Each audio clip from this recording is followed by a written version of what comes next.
Hey guys, welcome back. Mike here from Axion in the shop, and we've got something quick for you today. This is some old school stuff, pretty much how Axion got started, but there's a lot of misinformation out there. Figure we might want to start going through some of these parts.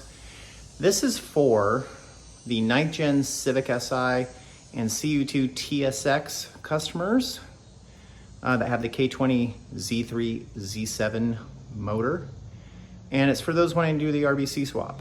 And I'm gonna go over some stuff, some little tips, what you're gonna need to order.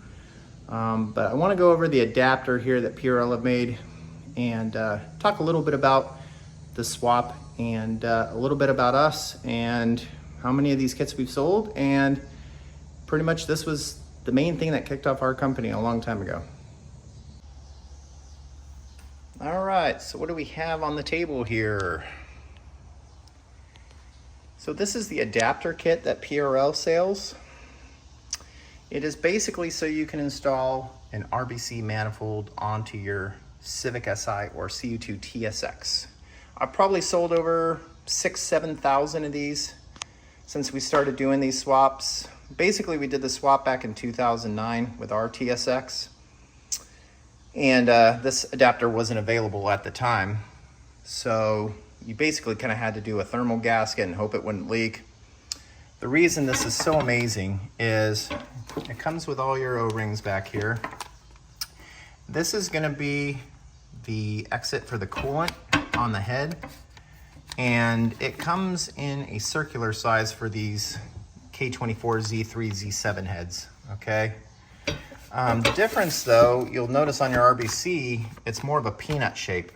And when you have two different sizes, they're not gonna really seal properly. So what PRL did was do this so it fits perfect on the back side of the head, but also seals for your RBC manifold. So you need this. These are your vacuum hoses, your bolts, obviously, because they get changed out on the RBC. This little plug here, that's gonna actually be where you block off the port right there on the RBC manifold, right where the coolant kind of comes out. And then you need these studs for the actual head also. So you're gonna have to take out the ones on your head, pretty easy. This is the RBC to stock throttle body adapter. Comes with vacuum fitting, perfect sealing. You can also get it in a ZDX, which is a 70 mil. And this is it pretty much. You're gonna need your RBC manifold also. You can buy it on our site. I'm gonna drop down links to everything. We do offer stock injector adapters. I really recommend, honestly, these need a tune anyways. Buy good quality fuel injectors. Do not get the RDX ones. They're garbage. They fail quite often. Our recommendation, honestly, is the fuel injector clinic. Best ones. 550s are perfect. If you ever want to run ethanol, you've still got enough injector there for that. However, you are going to need the plug and play clips. Okay, the wiring harness does not fit because these are older style K-series injectors that we use. Like I said, I've sold these kits forever.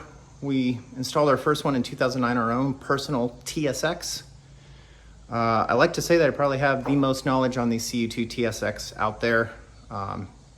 Obviously it helped because we actually owned one, dynoed one, tested. That's why we had all the information when the 2012 Civic Si came out, because we had already been modifying the engine for 3 years before that. So anyways, guys, if you need a kit, reach out to us. I've done tons of them, got tons of information. It should be the last bolt-on you do. I recommend Honda K-tuner. I recommend a downpipe. Intake. There is now only one intake on the market that works with the RBC swap. That is the Cu2. PRL has been discontinued for a long time, and Acuity no longer make theirs. So Cu2, you can buy it for the stock manifold, and then they have a coupler, which I'll probably link below too, that converts it to work with the RBC. All right, once again, Axion Industries here with all the knowledge for all you shops out there that need to watch this so you actually know what you're selling. Props. I love giving out the info for you guys. So till next time, guys, thanks for the support.